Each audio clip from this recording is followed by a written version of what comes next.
Hello everyone and welcome to our presentation. I'm Siavash Tusi and I'm here to talk about the effect of wingtip vortices on boundary layer and wake of a NACA 0012 wing from some of the high fidelity simulations that we've performed. Wingtip vortices are these very distinct vertical structures that are formed at the tip of the finite span lift generating surfaces such as wings.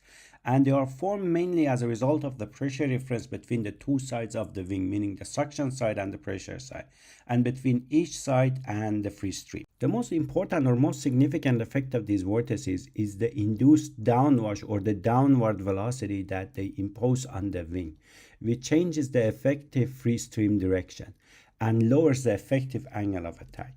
But even more importantly, and thinking about this in terms of the inviscid theory, where the lift vector or the force vector can always be perpendicular to the free stream direction or the local free stream direction, it means that the now rotated lift vector has a non-zero component in the x direction, which effectively means a new component of drag. And that's what's known as the induced drag, the lift-induced drag or the vortex drag.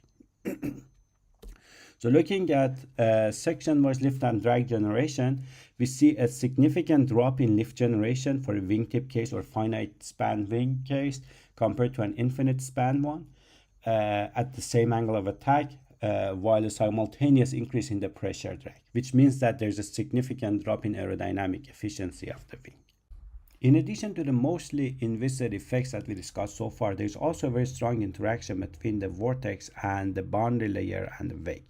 So this includes some non-equilibrium and three-dimensionality effects because of the imposed pressure gradient and rotation of the wingtip vortex, a local relaminarization of the boundary layer on the suction side near the vortex formation region, as well as a strong interaction between the wake and the wingtip vortex in the form of the shear layer roll up or wake roll up around the wingtip vortex, as well as a shift in the wake center line because of the induced velocity by the wingtip vortex. And these are all reasons why we should study these kind of wingtip vortex phenomena in more details using high fidelity simulations. For high fidelity simulations of this study, we are considering a NACA 0012 profile, which is a symmetric profile that generates no lift at zero angle of attack. We are considering straight wings, meaning rectangular planforms with uniform cross section and same angle of attack, no twist. And we're considering two separate geometries, periodic as well as rounded wingtip. We consider three angles of attack, 0, 5, and 10 degrees, and at a chord base Reynolds number of 200,000 and an aspect ratio of 1.5. The code we're using for our simulations is NEC 5000, which is a spectral element code. We're using polynomial orders of 7, and we're using a version of the code that is capable of adaptive mesh refinement, AMR, or grid adaptation, which means that it can increase resolution locally or put more elements where higher resolution is needed, such as near the vortex core, in the turbulent wake, or near the wall in turbulent boundary layer, while leaving the rest of the domain where nothing important is happening relatively coarse. The table summarizes the number of grid points and the resolution for each grid. The number of grid points is variable between 370 million to 2.2 billion depending on the geometry, and the resolutions are in the same range, meaning in the streamwise direction 10 to 12 in plus units, in the wall normal direction 0.6 or 0.2, 0.8, and in the spanwise direction between 6 to 9. Before I show you any results, I just want to mention that we've recently made and published a video on YouTube visualizing the 5-degree wingtip case, which you might like. You can scan this QR code and then it takes you directly to the YouTube video. Going to the results section, we can start by looking at the vortex formation process. So here I'm plotting the streamwise vorticity for the three wingtip cases at 0, 5, and 10 degree angles of attack. The dark blue region here means counterclockwise rotation, while the red region means clockwise rotation. So for instance, in the 10 degree case, this kind of dark blue region shows the primary vortex core, or the vortex core for the primary wingtip vortex, while this dark red region shows a secondary vortex counter-rotating to the primary one, which is formed as a result of the main vortex formation. And then there's this third and fourth vortices that are also formed in the 10-degree case. At this location, the 5-degree case shows large negative values of the streamwise vorticity, but no discernible vortex core yet. If we go further downstream, now the vortex core for the 5-degree case is also formed with its own secondary vortices. And then for the 10-degree case, now the vortex has separated from the surface with some vertical separation. At the at the trailing edge, now the vortex core for the 5-degree case has also separated from the surface with some vertical separation, which is lower than 10-degree, which is because the 10-degree case was stronger, formed earlier, separated earlier, and now has a larger separation. Another interesting observation is that despite the difference in their vertical separation, their spanwise location between 5 and 10 degree are very similar, if not identical.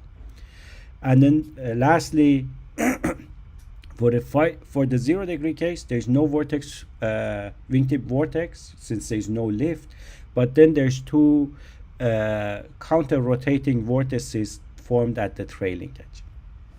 It's also interesting to look at turbulent kinetic energy level as well as its production and the transport terms in its equation.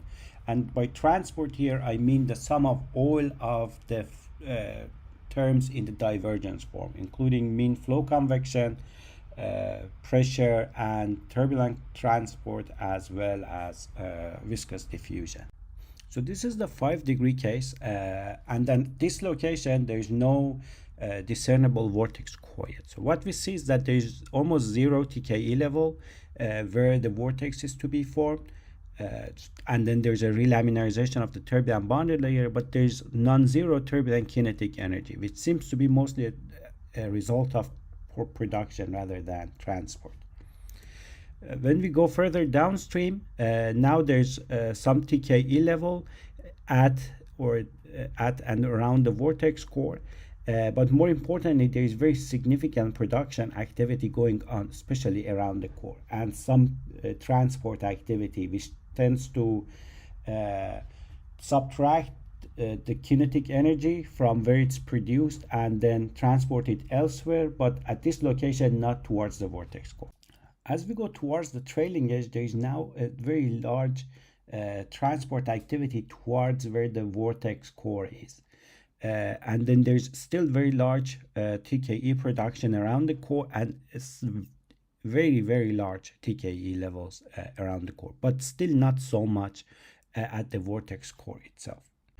This large TKE transport towards the vortex core increases the TKE level further downstream. As you can see now, there's significant TKE level at the vortex core itself.